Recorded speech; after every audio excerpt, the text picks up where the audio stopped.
ಇದರಲ್ಲಿ ನೀವು 22 ವರ್ಗದವರಿಗೆ ಈ ಫೆಸಿಲಿಟಿ ಬರುತ್ತೆ ಅಂತ ಹೇಳಿದ್ದೀರಾ. ಅವ್ರಿಗೆ ಯಾವ ಥರ ರೀಚ್ ಆಗೋ ಥರ ಏನು ಪ್ಲ್ಯಾನ್ಗಳನ್ನ ಹಾಕ್ಕೊಂಡಿದ್ದೀರಾ ನೀವು? ಈಗ ಸ್ವಾತಂತ್ರ್ಯ ಸಿಕ್ಕು ಸುಮಾರು 80 ವರ್ಷ ಆಗ್ಲಿಕ್ಕೆ ಬಂತು. ಇವರಿಗೆ ಅನ್ಆರ್ಗನೈಸ್ ಸೆಕ್ಟರ್ನಲ್ಲೇ ಇದ್ರು. ಇವರು ನಮ್ಮ ಮನೆ ಮುಖ್ಯಮಂತ್ರಿ ಅವರಿಗೆ ಮನವಿ ಮಾಡ್ಕೊಂಡು ಇವರಿಗೆ ಏನು ಈ ಸಣ್ಣ ಸಣ್ಣ ಕಮ್ಯುನಿಟಿಗಳಲ್ಲಿ ಕೆಲಸ ಮಾಡ್ತಕ್ಕಂಥವ್ರಿಗೆ ಯಾವುದೇ ರೀತಿಯಾದಂಥ ಸೋಷಿಯಲ್ ಸೆಕ್ಯೂರಿಟಿ ನಮ್ಮಲ್ಲಿಲ್ಲ. ನಾವು ಮೊದಲನೇ ಸಲ ಪ್ರಾರಂಭ ಮಾಡೋಕ್ಕಲ್ಲಿ ಹೇಳಿದೆ, ನಮ್ಮಲ್ಲಿ 90% ಅನ್ಆರ್ಗನೈಸ್ ಸೆಕ್ಟರ್ನಲ್ಲಿ ಇರ್ತಕ್ಕಂಥವ್ರು ನಾವು. ಅದರಲ್ಲಿ ಏನಾಯಿತು, ನಮ್ಮ ಸರ್ಕಾರ ಬಂದ ಮೇಲೆ ಮಾನ್ಯ ಮುಖ್ಯಮಂತ್ರಿಯವರ ಒಂದು ಮಾರ್ಗದರ್ಶನದಲ್ಲಿ ನಾವು ಟ್ರಾನ್ಸ್ಪೋರ್ಟ್ ಬೋರ್ಡ್ ಕೂಡ ಮಾಡಿದ್ವಿ. ಟ್ರಾನ್ಸ್ಪೋರ್ಟ್ ಬೋರ್ಡ್ನಲ್ಲಿ ಯಾರ್ಯಾರು ಅಲೈಡ್ ಟ್ರಾನ್ಸ್ಪೋರ್ಟ್ನಲ್ಲಿ ಕೆಲಸ ಮಾಡತಕ್ಕಂಥ ಎಲ್ಲರಿಗೆ ಸುಮಾರು ಒಂದು 25-30 ಲಕ್ಷ ಜನಕ್ಕೆ ನಾವೀಗ ಮುಂದೆ ಬರ್ತಕ್ಕಂಥ ಕಾರ್ಡ್ಗಳನ್ನ ಕೊಡ್ತೀವಿ. ಅಂದರೆ ಟ್ರಾನ್ಸ್ಪೋರ್ಟ್ ಬೋರ್ಡೇ ಸಪ್ರೇಟ್ ಮಾಡಿದ್ವಿ. ಅನ್ಆರ್ಗನೈಸ್ ಬೋರ್ಡ್ನಲ್ಲಿ ಇರ್ತಕ್ಕಂಥ ಏನು ಇವ್ರ ಕೆಲಸ ಕಾರ್ಮಿಕರಿದ್ರು ಇವರಿಗೆ ಒಂದು ಟ್ರಾನ್ಸ್ಪೋರ್ಟ್ ಬೋರ್ಡ್ ಮಾಡಿದ್ವಿ. ಟ್ರಾನ್ಸ್ಪೋರ್ಟ್ ಬೋರ್ಡ್ನಲ್ಲಿ ಮೊದಲು ಏನು ಟ್ರಾನ್ಸ್ಪೋರ್ಟ್ ಡಿಪಾರ್ಟ್ಮೆಂಟ್ ಸುಮಾರು 26% ಸೆಸ್ ತಗೊಳ್ತಾ ಇತ್ತು. ಆ ಸೆಸ್ನ ರೀಕೂಪ್ ಮಾನ್ಯ ಮುಖ್ಯಮಂತ್ರಿಗಳು ಆಮೇಲೆ ರಾಮಲಿಂಗಾರೆಡ್ಡಿ ಸಾಹೇಬರು ಒಪ್ಪಿದ್ದಾರೆ. ಅವ್ರನ್ನ ನಾನು ಅಭಿನಂದಿಸಬೇಕು. ಅವ್ರ ಮುಖಾಂತರ ಈಗ ನಮಗೆ ಟ್ರಾನ್ಸ್ಪೋರ್ಟ್ ಬೋರ್ಡ್ನಲ್ಲಿ ಮುಂದೆ ಬರ್ತಕ್ಕಂಥ ದುಡ್ಡು ಬರುತ್ತೆ. ಈ ದುಡ್ಡಿನಿಂದ ಸೋಷಿಯಲ್ ವೆಲ್ಫೇರ್ ಸ್ಕೀಮ್ ಆಗ್ಬೋದು, ಅವ್ರಿಗೆ ಆಕ್ಸಿಡೆಂಟ್ ಆದರೆ ಏನಾರ ತೊಂದರೆ ಆದರೆ, ಅವ್ರ ಅನಾನುಕೂಲ ಆದರೆ, ಡಿಸೇಬಲ್ ಆದರೆ ಅವ್ರ ಮುಂದೆ ಮಕ್ಕಳಿಗೆ ಓದಲಿಕ್ಕೆ ಕೂಡ ನಾವು ವ್ಯವಸ್ಥೆ ಮಾಡ್ತಕ್ಕಂಥದ್ದು. ಟ್ರಾನ್ಸ್ಪೋರ್ಟ್ ರಿಲೇಟೆಡ್ ಯಾರು ಕೆಲಸ ಮಾಡ್ತಾರೆ ಅವ್ರಿಗೆ ಇದು ಅನುಕೂಲ ಆಗ್ತಕ್ಕಂಥ ಕೆಲಸ ನಮ್ಮ ಇಲಾಖೆ, ನಮ್ಮ ಸರ್ಕಾರ, ನಮ್ಮ ಮುಖ್ಯಮಂತ್ರಿಯವರ ಮಾರ್ಗದರ್ಶನದಲ್ಲಿ ಮಾಡಿದ್ದೇವೆ. ಸುಮಾರು 25-30 ಲಕ್ಷ ಜನ.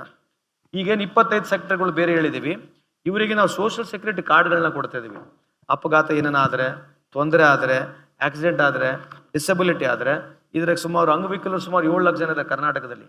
ಮೊದಲನೇ ಬಾರಿಗೆ ಅವ್ರನ್ನ ಗುರುತಿಸಿ ಅವರಿಗೆ ಕಾರ್ಡ್ ಕೊಡ್ತಕ್ಕಂಥದ್ದು, ಅವ್ರ ಮನೆಗೆ ಹೋಗಿ ಕಾರ್ಡ್ ಮುಟ್ಟಿಸ್ತಕ್ಕಂಥ ಕೆಲಸ ಮಾಡ್ತಾ ಇದ್ದೀವಿ. ಅದಕ್ಕೆ ನಾವು ಭಾಳಷ್ಟು ಜನಕ್ಕೆ ಪಾಂಪ್ಲೆಟ್ಗಳನ್ನ ಕೊಡ್ತಿದ್ದೀವಿ, ಟಿ ವಿ ಮುಖಾಂತರ ಆ್ಯಡ್ ಮಾಡ್ತಾ ಇದ್ದೀವಿ.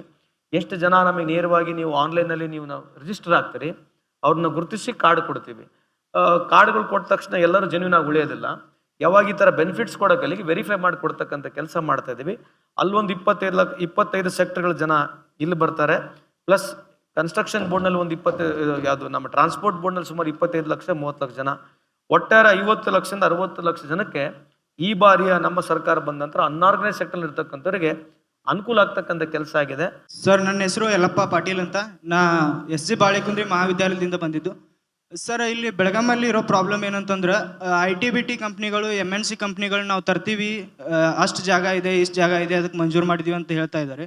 ಬಟ್ ಯಾವುದು IT-BT ಕಂಪ್ನಿಗಳು ನನ್ನ ತಿಳುವಳಿಕೆ ಬಂದಾಗಿಂದ ನೋಡ್ತಾ ಇದ್ದೀನಿ, ಯಾವುದೂ ಬಂದಿಲ್ಲ ಸರ್. ಅದಕ್ಕೆ ರಾಜ್ಯದ 2ನೇ ದೊಡ್ಡ ರಾಜಧಾನಿ ಅಂತ ಹೇಳ್ತೀರಿ, ಬಟ್ ಎಲ್ಲರೂ ಇಲ್ಲಿ ನಾವು ಓದೋದು ಇಂಜಿನಿಯರಿಂಗ್ ಸ್ಟೂಡೆಂಟ್ ಆಗಲಿ, ಟೆಕ್ನಿಕಲಿ ಯಾವ ವಿದ್ಯಾರ್ಥಿಗಳು ಎಲ್ಲ ಸ್ಟಡಿ ಮಾಡ್ತಾರಲ್ಲ, ಕೇವಲ ಬೆಂಗಳೂರಿಗೆ ಹೋಗಿ ಅಲ್ಲೇ ಜಾಬ್ ಮಾಡ್ಬೇಕಂತೇಳಿ ಎಲ್ಲರೂ ಅಲ್ಲೇ ಹೊಂಟಿದ್ದಾರೆ ಸರ್. ಅದಕ್ಕೆ ಇಲ್ಲಿ ಯಾವ ಕಂಪ್ನಿಗಳನ್ನ ತಂದು ನಮಗೇನಾರ ಉದ್ಯೋಗ ಕೊಡಬೇಕಂತ ವಿಚಾರ ಇದೆಯಾ? ನಿಮ್ಮ ಸರ್ಕಾರದಿಂದ ಏನಾರು ಅದನ್ನು ಮಾಡ್ತೀರಾ ಅಂತ ಕೇಳ್ತಾ ಇದ್ದೀನಿ. ಎಲ್ಲ ಸರ್ಕಾರ ಬರ್ತಾವೆ, ಬಂದ ಬರೀ ಆಶ್ವಾಸನೆ ಮಾತ್ರ ಕೊಡ್ತಾ ಇದ್ದಾರೆ ಸರ್. ಅದಕ್ಕೆ ಅದನ್ನ ನಿಮ್ಮ ಸರ್ಕಾರ ಏನಾರು ಅದನ್ನು ಮಾಡುತ್ತಾ ಅಂತ ಕೇಳ್ತಾ ಇದ್ದೀನಿ ಸರ್. ಇವೆಲ್ಲ ವಿದ್ಯಾವಂತರು ಓದ್ ಕಲ್ತವ್ರು. ಯಾವುದೇ ಸರ್ಕಾರ ಇರಲಿ ನಾವು ಒಂದು ಫೆಸಿಲಿಟಿ ಪ್ರೊವೈಡ್ ಮಾಡ್ಬೋದು. ವ್ಯವಹಾರಸ್ಥ ಯಾವತ್ತು ದುಡ್ಡು ಎಲ್ಲಿದೆ ಅಲ್ಲಿ ಬರ್ತಾನೆ. ಹಂಗಾಗಿ ಭಾಳಷ್ಟು ಒತ್ತಡಗಳು ಎಲ್ಲ ಸರ್ಕಾರದಿದೆ, ನಮ್ಮ ಸರ್ಕಾರದ ಕೂಡ ಒತ್ತಡ ಇದೆ. IT-BT ಕಂಪ್ನಿಗಳು ಈ ಕಡೆ ಬರಬೇಕಂತಕ್ಕಂಥದ್ದು ಹಂತವಾಗಿ ಬರ್ತಾ ಇದ್ದಾವೆ. ಟೆಕ್ಸ್ಟೈಲ್ ಇಂಡಸ್ಟ್ರಿ ಮದ್ದು ಬರ್ತಾ ಇಲ್ಲ, ಈಗ ಮೂವ್ ಆಗಿದೆ. IT-BT ಸ್ವಲ್ಪ ಕಂಪ್ನೀಸ್ಗಳು ಬರ್ತಾ ಇದ್ದಾವೆ. ಸೊ ನಿಮ್ಮ ಪ್ರಶ್ನೆಗೆ ನನ್ನ ಹತ್ರ ಸರಿಯಾದಂಥ ಉತ್ತರ ಇಲ್ಲ, ನೀವೇ ಅರ್ಥ ಮಾಡ್ಕೋಬೇಕು. ಯಾಕಂದ್ರೆ IT ಕಂಪ್ನೀಸ್ ಇಟ್ಸ್ ದೇರ್ ಪ್ರಿಯಾರಿಟೇಟಿವ್. ಅವ್ರು ಬರಲಿ ಅಂತಂದ್ರೆ ನಾವು ಫೋರ್ಸ್ ಮಾಡೋಕ್ಕಾಗಲ್ಲ.